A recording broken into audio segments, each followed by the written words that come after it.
Time to take a coding break. Howdy, coding pros, and welcome back to the Coding Break podcast. I'm your medical coding instructor, your coding break podcast host, as well as your coding break reminder, here to talk about all things medical coding, and I would include billing and compliance related topics of the industry. So on today's podcast, or today's coding break podcast episode, I want to talk about the No Surprise Act.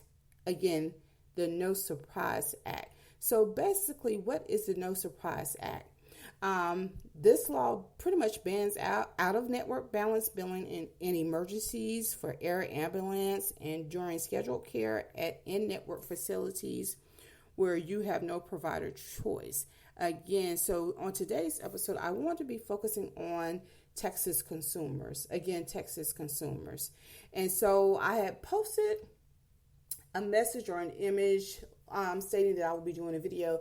But, when life happens, So I decided to create this information or deliver this information in a podcast format. So here we are. So again, today we're talking about the No Surprise Act, some of the updates that have occurred, and what we need to be on the lookout for. Again, and this will be applicable to the Texas consumers. So let's talk about some of the key updates and protections as it relates to the Texas consumers. So the first one is the Federal Dispute Resolution Overhaul. So the U.S. Department's finalized a major update to the Federal Independent Dispute Resolution, or the IDR, process to streamline negotiations between medical providers and insurance companies, ensuring they don't involve patients in billing disputes. So again, once IDR or dispute resolution, the dispute resolution process has begun, the patient should not be involved in any billing disputes, such as they should not be billing the patient, trying to collect money from the patient once the IDR process is underway. The fee reductions. So the administrative fee to initiate federal payment disputes for insurers and providers has been drastically reduced to $15, and that is a huge reduction because it usually started at $115. So again, it has been drastically reduced to $15 to lower the arbitration barriers.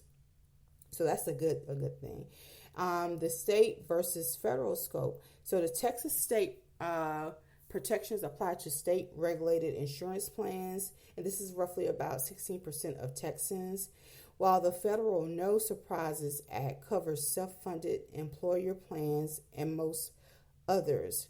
Now, neither law currently regulates traditional Medicare. So again, this is Texas state protection. The Texas state protections apply to state-regulated insurance plans, again, which roughly covers about 16% of Texans. And so then we have the good faith estimate. So under the No Surprise Act, uninsured or self-pay patients have the legal right to request a personalized, itemized, good faith estimate for expected charges prior to receiving scheduled care. And I'll reread that. Under the No Surprises Act, uninsured or self-pay patients have the legal right to request a personalized, itemized, good faith estimate for expected charges prior to receiving scheduled care.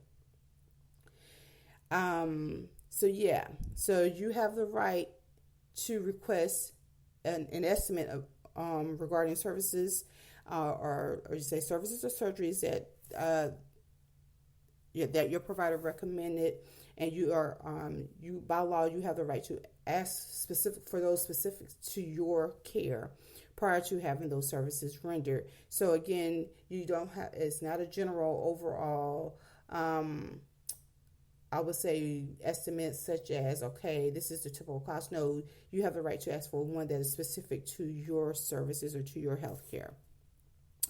Okay, so the tips for Texans. Okay, so for those who are in the who works billing and coding in Texas, when you're reviewing the insurance card, you always want to check the insurance card to see if it has a TDI or DOI listed. If so, this represents or this acknowledges that your plan is regulated by Texas Department of Insurance and is covered by state level consumer protections. Again, if you are working for Texas health billing department revenue cycle or healthcare facility, and you're in the billing department, you always want to look at the insurance cards to see if it has TDI or DOI listed. Again, if so, this plan is regulated by Texas Department of Insurance and is covered by state level consumer protections. Next, if you receive an unexpected or questionable medical bill, you want to make sure that you verify that you didn't accidentally sign a waiver giving up your balance billing rights, which is only allowed in very specific non-emergency situations where you had a choice of in-network providers. So I'm going to pause here because this is very important.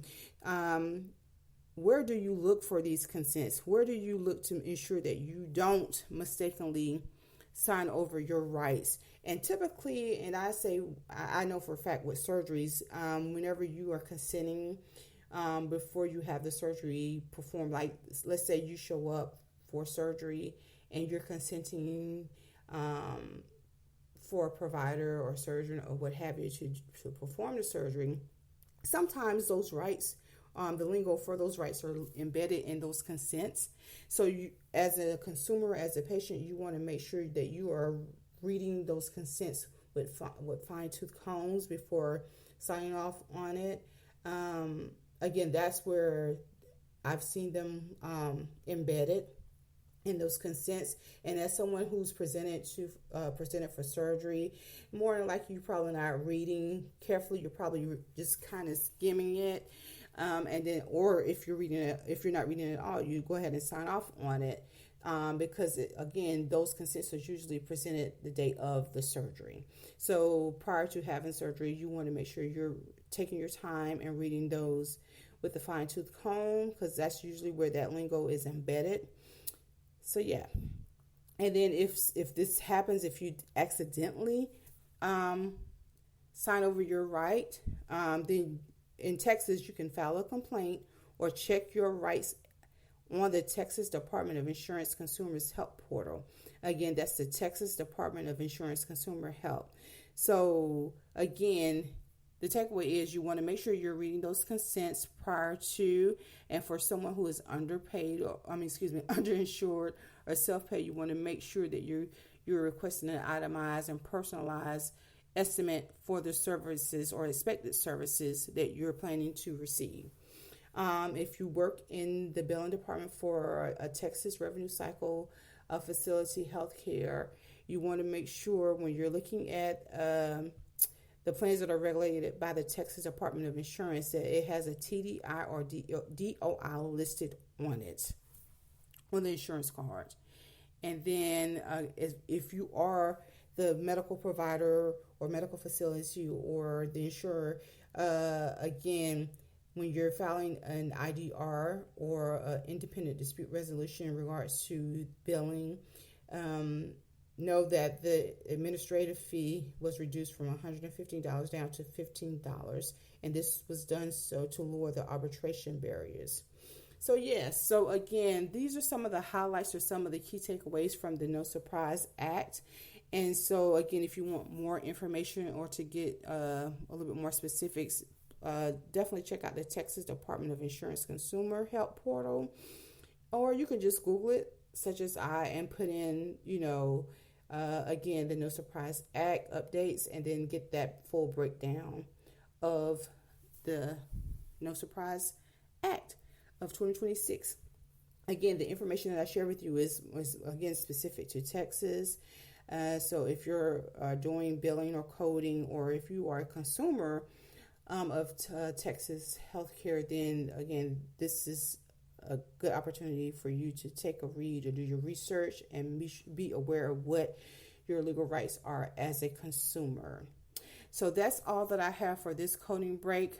But again, do your research, and if I find out any additional information as it relates to this particular, I would say act or No Surprise Act, or anything that I feel that is pertinent to medical billing, medical coding, compliance, or healthcare for that matter, I will definitely share that with you all, whether that be in a video format or via the podcast. So that's all that I have for this coding break. And as always, remember to code on. Until next time. Toodles.